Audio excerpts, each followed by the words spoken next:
Hey, wait. What is it? You defended me in battle. Why? His Highness does not wish for our military strength to be depleted. The loss of your strength would be significant. You are a colossal idiot. One slip-up and you would have died. You think you would have been happy about that? No, I do not. Then why protect me? I thought you were his mindless weapon, his sword and shield. I heard about your brother. He was a Dusker. He died to protect His Highness. He did, but I don't see what that has to do with anything. Are you repaying some kind of debt? I hope you're not going to praise his death. I hear enough of that from my old man. I will not praise it then. Instead, I will say I would have done the same in his position. Is it really so unnatural to put one's life on the line to protect a brother in arms? To hear a rabid dog call me a brother in arms. Your insults are merely an attempt to avoid addressing me as what I am. I am a man of Dusker, yet you were concerned for my life. Concerned is a strong word. Your death would have been unpleasant, that's all. Coming from you, that is enough. What's that supposed to mean? I just meant... never mind. Okay, go ahead, protect me. But if you act like a fool and get yourself killed, I'll kill you. How can you kill me if I am already dead? You know what I meant.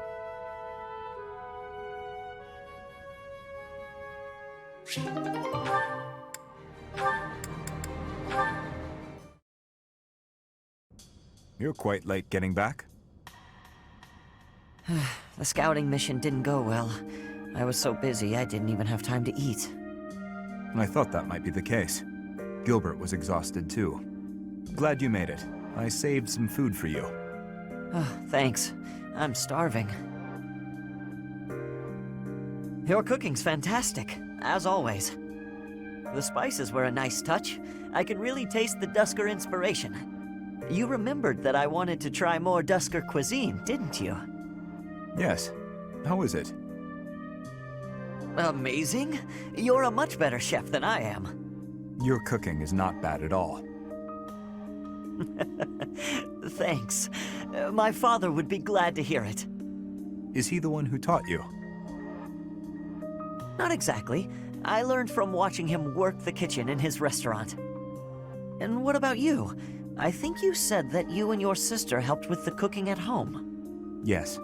I learned by watching my mother. Nothing remains of Dusker. The towns, the people, the culture. All of it was put to the torch. My mother and sister are gone. Yet that simple memory of them standing together in the kitchen is so clear, so real. So in a way, you put those memories into this meal. Yes. Through me, they are able to live on. I like that way of thinking. The church may not like my feelings on this, but in Fodlan, when people die, they pass on to be with the goddess, right? I suppose. That seems so far away. I'd rather they stayed here. My parents, my brother, Lanato, maybe they can all live on through me, too. As long as you think of them, they will. Dedue, your cooking is delicious.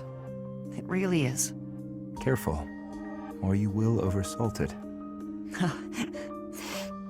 It's all right. Thank you, Dedue. Eat as much as you'd like.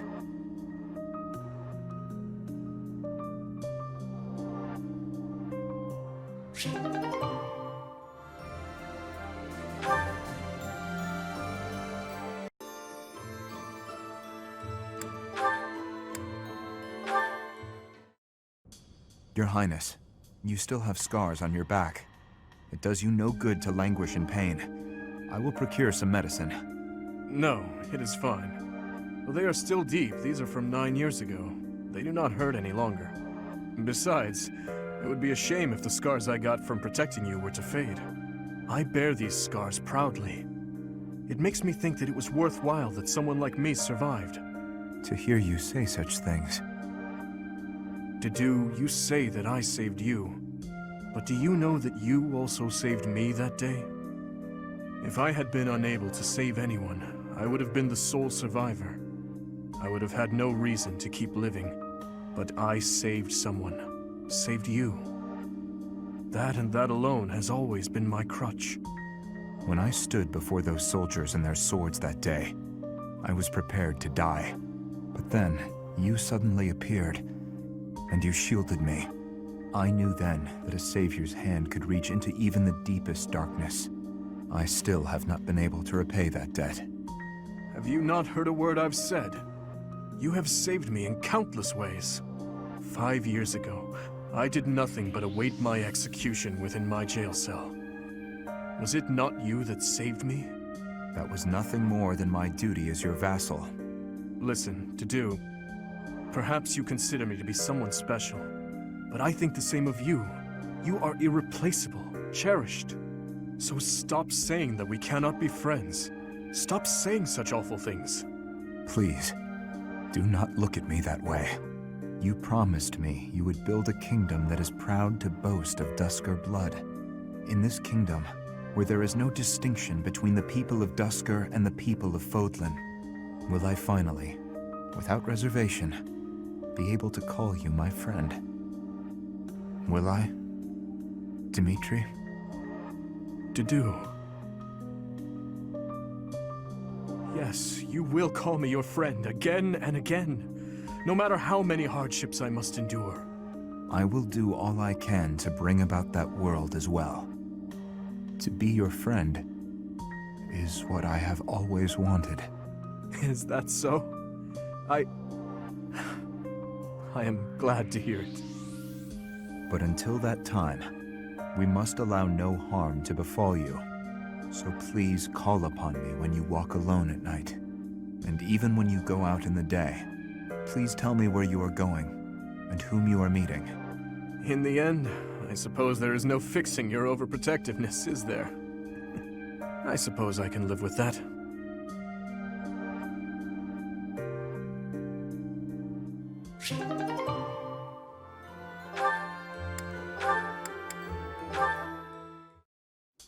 I have a question for you. Answer quickly before my hand slips and I cut you in half. Always so ominous. Well, what is it, Felix? Sometimes you have an animal's face, contorted with anger and bloodlust. At other times, a man's with a friendly smile. Which is your true face? Do not waste your breath on questions with such obvious answers. They are both the real me. My father, my friends, Glenn, they all meant a great deal to me.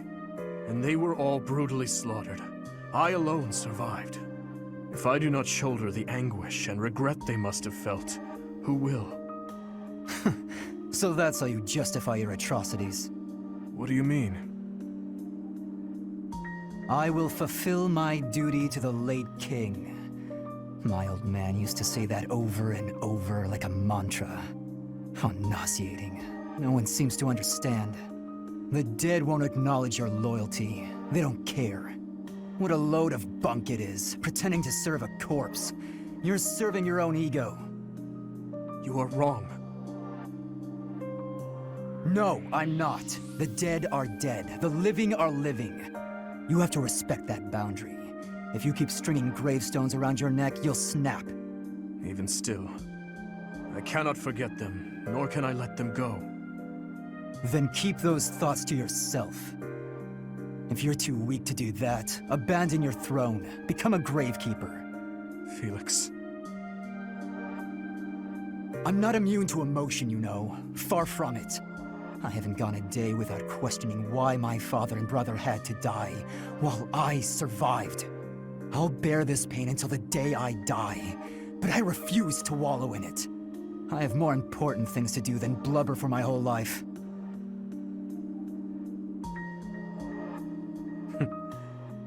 You know, Felix, you really are growing more and more like your brother. Always so sarcastic and constantly looking for a fight.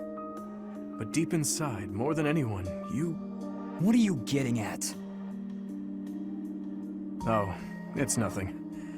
But allow me to thank you. Your perspective has opened my eyes. Not my intention. I couldn't stand the pathetic look on your face, that's all. I see. If you say so, then we will leave it at that.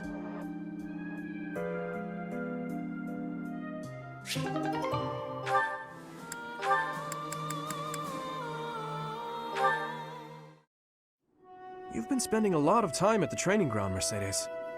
As far as swordsmanship goes, you're like a whole new person. Thank you. I have such a great time when you teach me that improving comes naturally. It's all because of your own hard work. Compared to you, You shouldn't be so disappointed in yourself. You're improving too. You just need to keep at it.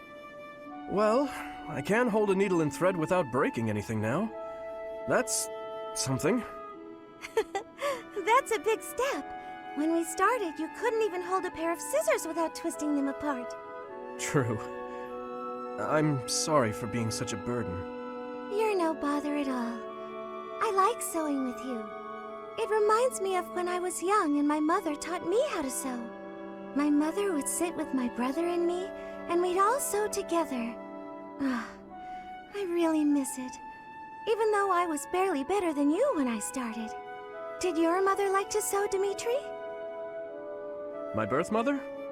From my father's accounts, she wasn't great at it either. Oh, of course. I forgot that the Queen of Fargus passed away long ago. Yes. I don't really remember what she was like. But I remember my stepmother, always sitting by the window sewing away. I'm sure she would have been happy to teach you if you had asked. She always looked so lonely when she was sewing.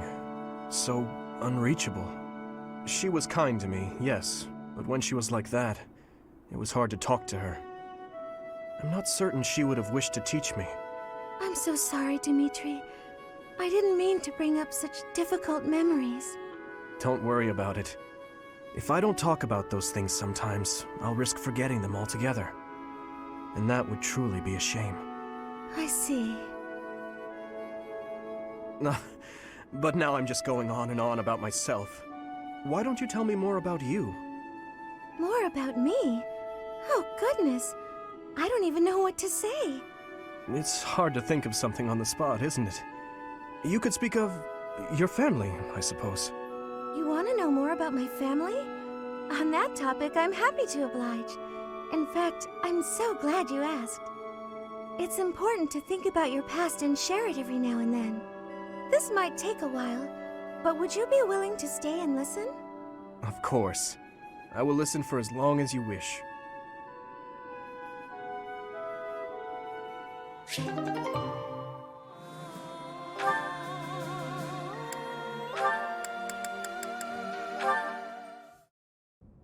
Your Highness, I have one more favor to ask. Is this about Gustav again? I have plenty more stories about him, but perhaps it is time for you to speak with him yourself. Oh, it's not about Father this time. This time I wanted to ask about you. About me? I mean, I heard all about Father last time, but I didn't ask about you. Ah, well, I'm afraid there is not much of interest for me to tell you. Oh, it doesn't have to be funny or interesting. That's not why I'm asking. It's just that I thought I already knew you, but I'm not sure I really do. That day when we were reunited at the monastery, I didn't know what to say to you. So I wanted to prepare some of your favorite food. I thought maybe if you ate something that you liked, you'd cheer up a little. But when I got to the kitchen, I realized I didn't even know what you like to eat. I see. Well, it's a little hard to say what my favorite is. I just don't really have any strong feelings about food. That said, you're pretty keen on sweet things, right, Annette? Yes, that's right. I'm at my happiest when I'm digging into a sweet treat. Oh, did you know there's a famous sweets shop in the capital? Yes. It often had long lines outside, didn't it? The castle guards often spoke of it. The sweets were so good. They cost a fortune, but I loved them. When Father was still around, we all lived as a family in the capital. Since then, I've had them only a few times. How I'd love to taste them again. Say, Annette, when this war is over, where will you go? I heard that you were close to Baron Dominic back in the Academy days. That's right. But 5 years ago, my uncle betrayed the kingdom and went over to the Empire's side. I reconnected with Father, so I'd like to live with my family again, in the capital. Also, if I'm in the capital, I'll be able to see you from time to time, right? Ah, that settles it then. We'll have to get your father working twice as hard. Father's at a ripe old age now. I'd appreciate it if you didn't work him too hard. Oh, of course. I will keep that in mind.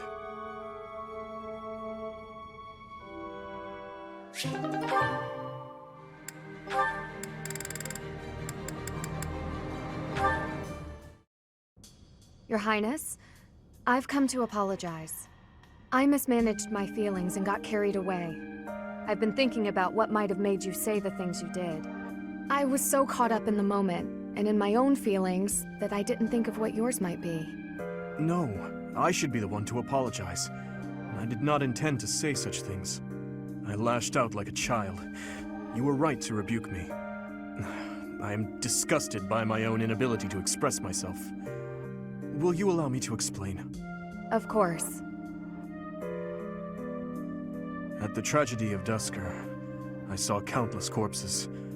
Of course, I saw his, too. Glenn's. Ingrid, I doubt you would have been able to see him. They were unable to bring his body back, after all. He must have died an agonizing death, full of pain and regret. That is what I saw in his face. In that wasteland, there were no beautiful, proud deaths that could have been written about in heroic tales. Not one. I do not want you to die a death like that. Not even for the sake of loyalty or duty. A king must at times order his soldiers and knights to fight and die on his behalf. Their lives must be used for the greater good. And this is something any good king understands innately. Any king who doesn't allow people to die on his behalf is too soft to rule well. You leave me little room for argument. Have I disappointed you? No. I chose to serve you because of how you are. As your knight, I will stand by your side and uphold your soft-hearted ideals. What has changed, Ingrid? You were so obstinate the other day. I've realized that I haven't been facing a very important truth. Because of you, I can finally move on. Thank you.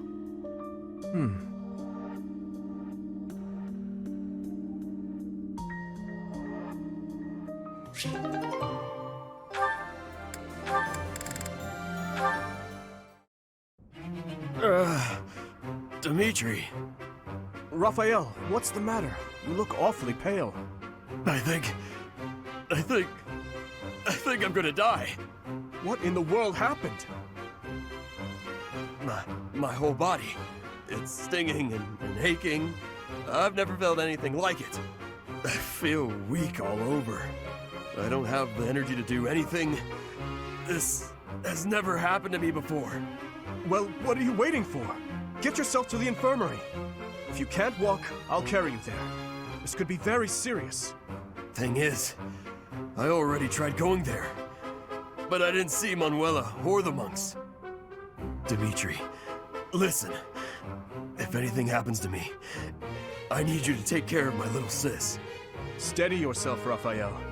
Protecting your sister is a task that will fall to you alone. Is that not why you wish to become a knight? At this rate, I won't even be able to fight alongside everyone else. I'm gonna be completely useless. Of course this happens after I spend all night training. Wait, you were training all night? Raphael, tell me exactly what sort of training you did last night? Well, first I ran all across the mountains while carrying a gigantic boulder. Then I found a big log and lifted it a few hundred times. After that, I ran 50 laps around Garreg Mach wearing heavy armor. Then I tied a rope to a barrel full of rocks and swung it around for a while. Right. I believe I get the picture. And is this something you've been doing every night recently? I train every day. But yesterday, I decided to try out some new techniques. I took the ideas you gave me and used them to come up with a whole new regimen. I see. Raphael, listen to me very carefully. Your ailment is ordinary muscle pain. Muscle pain? I don't understand. After a training session like that, even my muscles would probably be aching. Didn't I tell you not to push yourself too hard? Wait. If this is muscle pain, does that mean I hurt my muscles? Well, you caused them to hurt, sure, but that doesn't mean... I can't believe I was so mean to my muscles. I need to make it up to them. I gotta go eat some food so my muscles can get the nutrition they need. And I can't waste any more time talking about it. Hold on, what happened to your muscle pain? And if you eat too much, you'll give yourself a stomachache. Uh-oh, he's headed straight for the stairs. I thought he could hardly walk with his muscles in that state.